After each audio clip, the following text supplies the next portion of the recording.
3 choses dans le monde du travail pour te faire respecter. OK?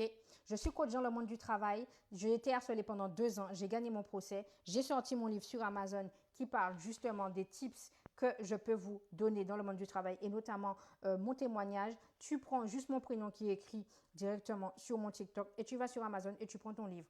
Pour commencer, lorsque tu es dans ton coin, tu es à l'écart, tu es mis à part, tu es réservé, tu es peut-être timide, tu n'aimes pas trop aller vers les gens, tu ne sais pas ouvrir la discussion, tu ne sais pas engager la discussion, tu ne sais pas de quoi parler, donc tu préfères rester dans ton coin et tu te dis que c'est OK. Comme tu n'embêtes personne, personne ne viendra t'embêter et que si tu déranges personne, personne ne viendra te déranger. Faux! Dans le monde du travail, juste le fait de rester dans son coin, c'est un problème. Dans le monde du travail, le fait de rester dans son coin, c'est un problème. Tu déranges les gens quand tu ne fais pas de bruit. Ton silence, en fait, fait tellement de bruit que ça dérange les collègues qui sont là pour foutre la merde. Il ne faut pas que tu sois réservé, il ne faut pas que tu sois timide, il ne faut pas que tu aies peur, il ne faut pas que tu restes dans ton coin. OK? A contrario, deuxièmement, si tu es trop en train de parler chez les collègues, tu es trop en train de raconter ta vie, tu es trop en train de papoter, tu es trop en train de raconter tout ce qui se passe dans ta vie, tous les problèmes, tu es trop en train de critiquer les autres, ça va te poser problème. Lorsque tu vas quitter la pièce, ça sera à ton tour et on va dire que tu as dit.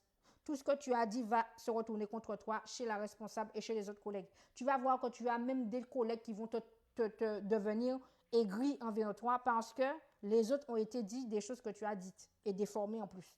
Donc arrête de parler, arrête de critiquer, arrête de sourire à n'importe qui. Troisièmement, je ne sais même plus qu'est-ce que je vous avais dit. Troisièmement, habille-toi bien.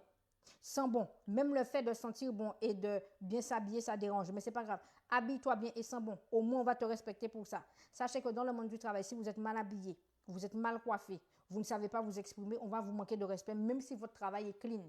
Même si vous arrivez à l'heure et vous partez à l'heure. Même si votre travail est parfait, vous avez plus de dossiers que tout le monde. On va te manquer de respect parce que tu es mal habillé, tu pues. Et même si tu ne pues pas, le fait d'être mal habillé, tes vêtements sont froissés, ça va te poser préjudice. Donc, écoute ce que je te dis. Je suis coach dans le monde du travail. Je suis passé par là. Donc, si tu as besoin de sortir de là, que tes collègues arrêtent de te harceler, que ta hiérarchie puisse prendre conscience et en considération ce par quoi tu passes, donc ta souffrance. On ne te parle plus, on ne te dit pas bonjour, tu es mis à l'écart, on ne te passe pas les informations. OK?